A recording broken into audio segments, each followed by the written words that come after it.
5 তলা বিল্ডিং বাড়িয়েছে কিনা দেখতে কি জানেন? ওই 500 টাকা দিলাম। এরপরে যেটা দিচ্ছে এটার নাম কালমেঘ। রক্ত পরিষ্কার করে, রক্ত দূষিত পয়জন নষ্ট করে, সুগারের হাত থেকে অনেকটা দূরে রেখে দেয়। চলো একটু পরিমাণ মতো দিই, দেন পুরোটাই ঢেলে দেয়। কালমেঘ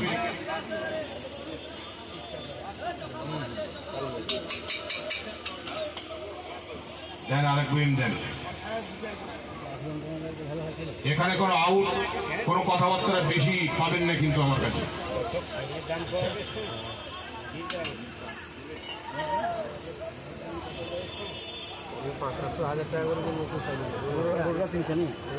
আজকে 1 সপ্তাহ এই জায়গাটায়। চলো কালমেঘটা আরেকটু বাড়িয়ে দিলাম।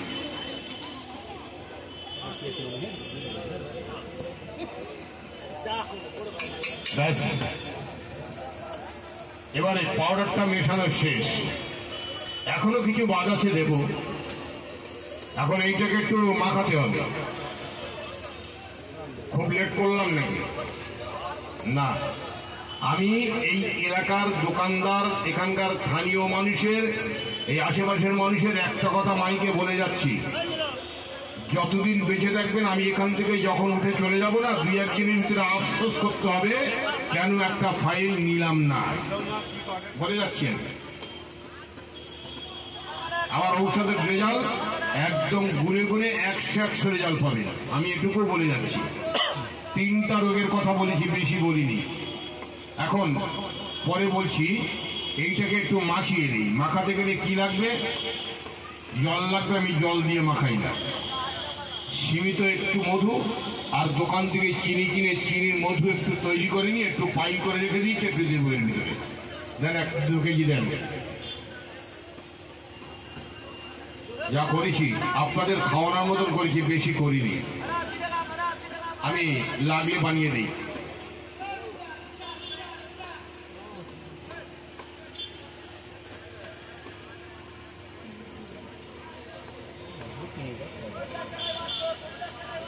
এটা কি অরিজিনাল মধু?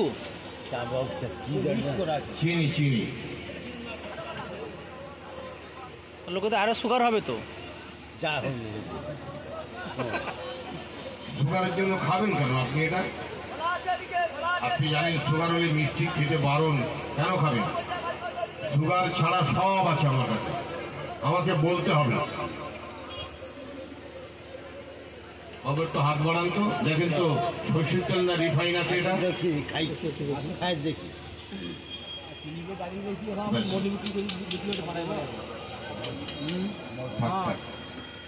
খাঁটি মধু আছে দেখি, এটা দাও তো, বড় চামচটা দাও।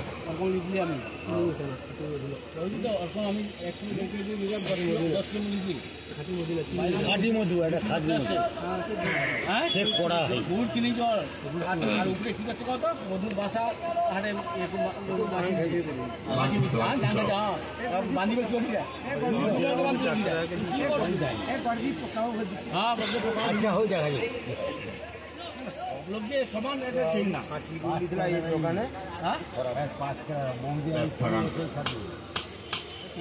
দেন, ফলমূলগুলো বাটনা করতে দিয়েছিলাম, একটু দিয়ে যাই।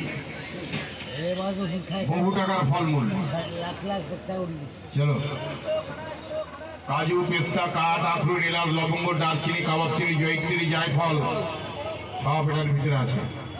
ফলমূল বাটনা করতে দিয়েছিলাম একটু আগে, এই দিয়ে গেলাম।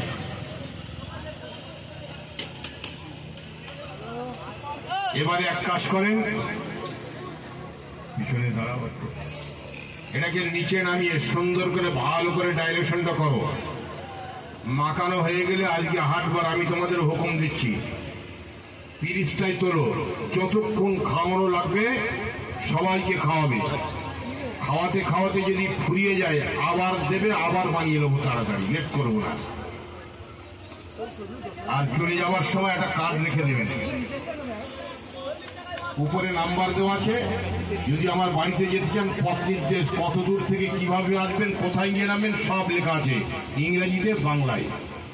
চলো কাঠটাই ভাই।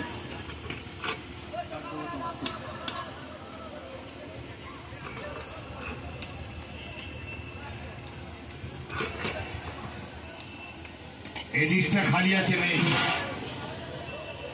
বিরিয়ানি মাখা হবে। বলা আমার শেষ, আর কি বলবো? বেশি বললে জিনিসের গুণ বাড়ে নাকি? কোনোদিন না, কখনো না। তাগড়া গোপ থাকলে আমি তাকে মদ্দলোক বলি না, মদ্দলোকের নিশানা থাকা যায়। অনেকে 1 ঘন্টা দোকানদারি করে চলে যায়, রাস্তা দাঁড়িয়ে তাগড়া গোপ পেয়ে মাস্তানি করে, নাম জিজ্ঞাসা করে বলে আমার নাম ফিরোজ খান, আর বাড়িয়ে দেখা যায় ফিরোজা খাতুন। যে পুরুষ বলে দাবি করতে হবে না তার কোনো মূল্য আছে নাকি? বিয়ে তো করবেন, বিয়ে মানেটা কি? এগুলো জানতে হবে আগে। Out of sight out of mind, চোখের আড়াল হলে মনের আড়াল হয়ে যায়। এখন তো মোবাইলের যুগ, অনেক ইয়ং ভাইয়ের এখানে দাঁড়িয়ে আছেন যাদের বিয়ের আগে ভয়, বিয়ের পরে ভয়, কমজোরি, নর্মাল, দুর্বল, কত জায়গায় তো গিয়েছেন। আমি যখন এখানে আছি ভাইয়ের মতন একটা কথা দিচ্ছি, একদম নিশ্চিন্তে আমার একটা ফাইল তোমরা খাও, আগে খাও, লেট করো না। এই জিনিসটা সামনে বানালাম তো, এইভাবে বানিয়ে কোনো কবিরাজ দেবে না আপনাদের। এখন বাজারটাই হলো ডুপ্লিকেটের দুনিয়া। কোনো জিনিস কিনতে গেলে আগে দেখবেন, শুনবেন, বুঝবেন, তারপরে নেবেন। সস্তায় বস্তা ভরতে যাবেন না, সারা জীবন পস্তাতে হবে।